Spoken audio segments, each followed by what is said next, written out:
At napakasakit na para tayong binibigyan araw-araw ng mag-asawang sampal, Rika, na tayo talagang nakikipaglaban para sa ating pamilya, di ba? Yung hindi tayo susuko, umulan, umaraw, hanggat kaya, di ba? Rarakit tayo para madagdagan ang ating kinikita. Tama, totoo yan. Itong mga buwisit na to. Dahan-dahan, easy. Ako, di ba? Dear Senate and Lower House, yan. Please be informed that we don't have a lot of patience anymore. Okay? We don't have a lot of time. We cannot do another formally where we have only hearings. Okay? Tama na yun. Nagkaroon na tayo ng PDAF scam. Nagkaroon na tayo nitong formally scam. Ito na naman, itong flood control scam na to. Pangatlo na to. Hindi lahat ng araw manunood at malilibang kami sa mga hearings ninyo. Okay? You need to... Senator Ping, we have a lot of respect for you. Okay. O at least ako. Pero, konting-konting araw na lang po ang pasensya ng mga tao. It cannot be contempt this another day, another contempt.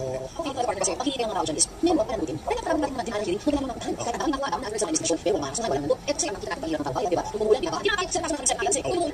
Yung pong maraming taong natutuwa pag nagkakaroon ng hearing. Pinapakinggan po kayo, pinapanood kayo. Pero natutuwa din kami na matagal yung hearing. Okay, kagaya kahapon. Yung mga 7 oras yata tumagal nagkaroon ng lunch break. Pero ang nararamdaman ng tao is basta para paikot-ikot lang tayo. Hindi ba pwedeng madaliin yan?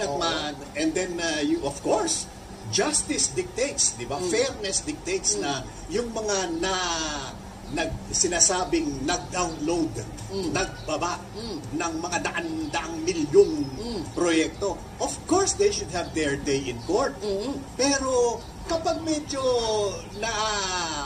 nabubuli, yung tumetestigo, diba? Nasa ospital na agad. At medyo sisigawan ninyo, hindi po maganda yun Are they guilty? Maybe so. Pero the way you treat your witnesses, no? At dahil sa ginuso kayo, medyo bubulihin ninyo na, alam mo ba, na 45 taon. Actually, alam mo, pwede mo pagkakakulong. Ayaw na magsalita ng isa, di ba? Ayan, ito problema, sabi. Mr. Chairman, ito problema. Paano pa natin pakakantahin to na-contempt na. Hindi lang din yun. Take away, galit na po ang mga tao. Masyado na pong pambabalasubas ang nararanasan ng mga taong bayan dahil nga dito sa pagkaka-expose. And remember, hindi po ito national in character. Isa lang pong district pa lang sa Bulacan ang pinag-uusapan natin. Aabot na ito sa 100 bilyon. Paano pa yung iba? Diba? So, and you were not even talking about mga daan, mga roads, mga bridges, mga classrooms, mga school building, mga government agencies. Wala pa po tayo doon. Ganggatungaw pa lang itong pinag-uusapan natin. Ano naman tayo? Isang tuka lang tayo. Wala naman po tayo talagang wala silang mahihita sa atin. Meron po. Kapag kayo bumibili ng mga supplies, ng mga gamit, meron pong tax yun. Yung tax na yun na maaaring wala kayong ibinabayad na income tax kasi medyo nasa minimum kayo, di ba?